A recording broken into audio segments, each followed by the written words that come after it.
Hey everybody, and thanks for tuning in to the Ephrata Community Church weekly podcast. Conversation with our pastors and leaders meant to continue encouraging you to know God, know freedom, know purpose, and make a difference. Good afternoon, everybody. Thanks so much for joining us on this Wednesday afternoon. Hope you're having a great week, and hope you're loving the fall weather. Just getting a little bit cooler, and the leaves are really just springing into action. Do you like fall? I love fall. Fall's my favorite time of year. It's our whole family's favorite time of year, yes. Yeah, you've heard me say maybe that there's places where you can go in the world where it's always warm, and there's places in the world that you can go that it's always cold, but there's no place in the world you can go where it's always October. So October's a place that you need to just kind of grasp while you have the opportunity. And so whether that's going for hikes or going for hunting or whatever that is for you, but enjoy the time of year that we have. So you know me, I'm Kevin, and I think most of you know Stephanie as well, my better half. And that's not true. You're not supposed to comment. Sorry. Yeah, we're still working this out here. This is new to us. No, I was just kidding. But no, Stephanie actually is my greatest support in the ministry. I think many of you have commented on. You oftentimes just see her pray for me before I share the message, and so she's the greatest support that I have, really. And she's also someone that I look to for some feedback. So after a message is over, I will go to her and say, did that make any sense at all? Like, I want it to be practical, and I want it to make sense. And so just because something makes sense in my head doesn't mean it's coming out that way. And so she is oftentimes a sounding board for me to say, did that make sense? Was it clear? Was it clear enough? What kind of adjustments did I make? And so we oftentimes do that. Steph, of course, loves being part of the congregation, and just loves being a part of it as anybody. So she doesn't really like go for like the traditional pastor's wife role, which might mean that, I don't know, that kind of normal to some degree. And loves, of course, serving in the cafe, managing that, getting to know people through that way as well. So, and many people really just do appreciate her authenticity in that. So we're here today to reflect a little bit on this past weekend's message, which was about public service and government. And actually, we kind of ended the message with encouraging people to step in to that place of public service, which I had a rousing response. Not. Like, nobody. Which is okay, because it's very substantial. And I know it's something that very carefully needs to be considered, and I do believe people are doing that. But I ran for public office in 2003. Actually began back in 2002, so it's been a long time ago. And Stephanie not only was a critical part of me taking that step, but actually she was the most instrumental person in bringing that. So I've asked her to come and tell a little bit of that story about why she would ask me to do that. For one thing, it was very unusual for me to ask him to do anything because Kevin is always doing something. He's capable of doing anything, and I always felt that I was holding him back. And one time, Glenn Weaver, our elder, had given us a prophecy, and he saw a picture of a car where Kevin was the gas and I was the brakes, and you needed both together to work well. And so we knew it was a God thing. When I came to Kevin one day after a PTO meeting, somebody had showed us a little article from the newspaper. It said they were looking for somebody to run for school board. And so I gave it to Kevin, and I said, this would be perfect for you to do. And so he definitely knew it was God, because I would never tell him to do something like that. So yeah, so just let's get a little bit more clarity in it. So you were part of which PTA? Oh, Reamstown Elementary School. This was when our son Daniel was in 5th grade. Yeah. And PTA is what's it stand for again? Or is it PTO? It was a PTO, Parent-Teacher Organization. Yes, okay. Yeah. And I remember you served as a treasurer for that organization. Yeah, I was a treasurer for 2 years. Yep. Yeah. So, one of the things that's been something in our marriage is, again, Stephanie saying that even that prophetic word was, hey, you need both the gas and the brakes. You need the gas to get someplace, but you need the brakes to maintain some control in that part. And so that's how we kind of work together. So Stephanie, I don't think this December, I think we'll be married 35 years. Is that correct? Yes. Yep, she would know. It's a long time. And I don't think there's any time in that time that she actually came and said, I think that you should actually do this. And so when when she came that day and said, "Hey, we got this article at the PTO meeting. They're looking to run for someone to run for Connecticut School District, and I think that you should." I don't know if you told me I should do it or consider it. I forget which. Do you remember? Yeah, I just thought you should do it. Yeah. Okay, so it wasn't even like consider it. You should just go ahead and do this. So I knew I had just heard from the voice of God. Like it was booming, like that. It got my attention because it was out of the ordinary. And the reason why I say that is we need to recognize that sometimes we need to consider the role of other people in our discernment in that process. And of course, when it comes to making some significant commitments like that as a family, you want to make that decision together as a family. I noticed this past weekend as Brian Cutler shared a little bit of his process. He went to his wife, and her response was, what was her response? You remember? Like, no way, or something Absolutely like that. Absolutely not. Okay. Yeah, do you want to pray about it? Nope. And part of the caution of praying about it was she may have thought, I know what the answer is, I just don't want to hear the answer. So I'm not even going to ask God what the answer may be. And then on her own initiative would have come back several months later and said, yeah, go ahead. And I think Brian even said, well, that must be God. But we have to recognize the other people's encouragement in our lives to be able to see some things in us that we would not see in ourselves. So I would encourage you also, as you think about, if you think about someone you think, okay, I think you might be a good fit in this role, to encourage them in that. And so that might be a spouse, it might be your parents, it might be your kids, a neighbor, someone who's actively involved.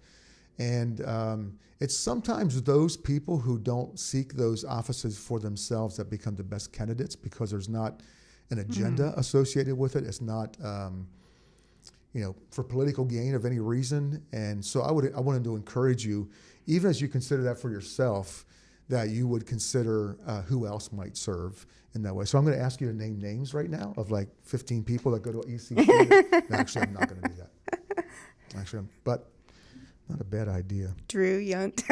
Yeah, who Drew's behind the camera right now, so she's talking right to him. And so there you go. Drew, you're over 18 years old. You run for public office. Hey, there's going to be an email that's going to be coming out to the congregation today. And so if you're on our email list and you get the e-news or those kind of updates, you'll be getting an email that comes today. And if you don't get that email, let us know, because sometimes it comes from a server, so that means that it might be going to your junk mail, or even if you've signed up, and you just need to let us know or make some adjustments to that. But what's going to be coming in the email is contact information, offices that are open, where people are running for office, and offices in Berks County, Lebanon County, and Lancaster County, which is where our congregation comes from. And the reason for that, we're doing that now, is that there's going to be an election in 2021. I know that everybody's focused on the one coming up in a handful of weeks. That's good. I appreciate that. But it takes some advanced planning. So what happens is, in these offices that are coming up or will be up for election in 2021, the time to be considering that is actually right now. Because what happens is, local committees begin to meet in December and January. They do interviews of those people that are running for specific office. They consider who they're going to endorse actually right now. So you need to have some consideration and be in touch with those folks now. And you'll find those contacts for the local Republican committees, local Democratic committees. And so please be considering that. But it takes significant advanced planning to have the interview, look for the endorsement, and then you're on the ballot in the primary in May 2021 for the general election in November 2021, taking office generally around November. So it takes that kind of significant planning, which is why we wanted to bring this to you today and get that information to you as well. So please simply be aware of that. Now, one thing I want to finally talk about was the upcoming election. So, Stephanie, I want you to tell us everybody you're voting for in November. Or everybody you think they should be voting for. Yeah, definitely. No, I will not. Okay, no, that's right. Yeah, as we have said like multiple times, your vote is your business. It's between you and the Lord and those people that you want to share that with. Be prayerful about your vote. Be very careful about how you vote, but please vote. So a couple things about that. So do you plan to vote in person? Yes, I do. I think they're being very careful there. I'm not worried about COVID. And I look forward to actually getting back into the swing of things. We voted by mail-in ballot last time. It was just a little bit different. I just prefer being at the polls. Yeah, I'm planning on doing the same thing. I figure if we can, be about our business and community in general, even coming to church here, there's just good precautions that we can easily take for us to be safe there. Mm-hmm. And so when I go into a polling place, I'm going to just kind of yield to whatever they're asking us to do. But I want to go there and I want to vote in person. I would rather you vote by mail if you're uncomfortable with that. And there are legitimate reasons why some people are uncomfortable with that. But again, the mail-in ballot and the absentee ballot is going to require a little bit more advanced planning when it comes to this election cycle as well. So a couple of things that I would want to encourage you in. First of all, you can still register to vote. So I actually got word from this past weekend that some people, their response to the message this past Sunday was they went home and registered to vote. Very good. And they weren't registered before that. That's wonderful. So that's awesome. I'll take that. But October 19th is the deadline for registration to vote. So that's what day? You want 19th is? Is that next Sunday, Monday? Yeah. I guess it's next Monday. Yeah. Yeah. So you can still do that. So don't be put off because it's so close. And it's real easy. Just go to a Google search, register to vote, and it'll lead you right through. And it takes about, I don't know, it might take 60 seconds or so. It doesn't take long at all to do that. So go ahead and do that. You can still make time to do that. And then the other thing I wanted to mention is if you need an absentee ballot or if you're planning on voting by mail-in, the deadline for that is October 27th. So for those of you that might be away, maybe you're away at college or maybe you're at a YWAM base or wherever you're seeing this, and you have to vote by absentee, the deadline for you to ask for that is October 27th for the mail-in ballot or for the absentee ballot. Now, let me just kind of give you my personal opinion about something. Man, that's way too close to Election Day. Yeah, I can't believe that the deadline to register for that is October 27th. So I would just do that as quickly as possible. Like if you know now you're going to vote by absentee ballot, or if you know now that you're going to vote by mail-in, ask for it as quickly as can, like today. And again, that can go to, you can go online to request that. It's very easy to do, but do not wait that long. It just makes me uncomfortable to think about waiting that long. And then all of those need to be postmarked by November 3rd. Again, I would be at the place where I'm saying, like, if you know in advance who you're going to vote for and you're voting absentee, go ahead and just do it as quickly as possible to help kind of in that process. There's going to be lots of ballots to vote during that time. And then one final thing I'll mention for our time together today is, do you know who you're voting? I'm sorry, but do you know everything that's going to be on your ballot on November 3rd? Actually, I do not. I should research that. That's okay. Actually, I would say it's good advice. Most people do not, and I do because I checked just before I did this podcast. Because people are focused on the executive branch of the federal government, which is a pretty big deal. But there's a handful of other things that are actually on the ballot. And so here's a great thing. You can go to a website that is, I thought I wrote the website down. It's called Ballotpedia. Just like Wikipedia or Encyclopedia, it's Ballotpedia. Or you can just even type into a Google search, what's going to be on my ballot in November 2020? And it'll probably take you to that website. And there's a place there you can go. And what you do is you just put your address in, your home address and where that is. And there's an optional email, which I took the no option because I don't need to get all kinds of stuff from them. Put your address in and then you'll just click on it and it will actually show you everything that's going to be on your ballot in advance, so you can take a look at that. So some of it's very specific, a little bit less so this time, but some of it can be very specific, and you can look at that. And then also when it comes to the candidates, you'll notice that you can actually click on a specific candidate. For example, I think there's 4 people running for Attorney General in the state of Pennsylvania. And so you can click on that, and it'll actually take you to a short bio of each that will then have additional links that will go to their website and some basic things beyond that as well. So it's actually very helpful information and helps you be further prepared for what's going to happen November 3rd. Anything else, Stephanie, you want to tell people? Encourage people? No, just right along with Kevin, just encourage you to get out there and vote. Yep. So vote whatever the Lord tells you to do. Yeah. So.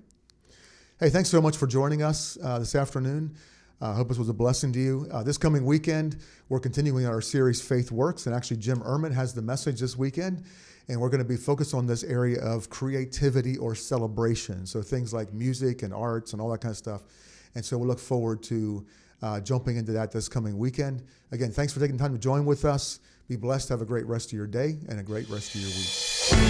Hey, thanks again for joining us today. We hope that you've been encouraged by listening and that you'll join us again next week. You can listen to previous episodes, find additional resources, and of course, learn more about us by visiting EphphatACommunityChurch.com.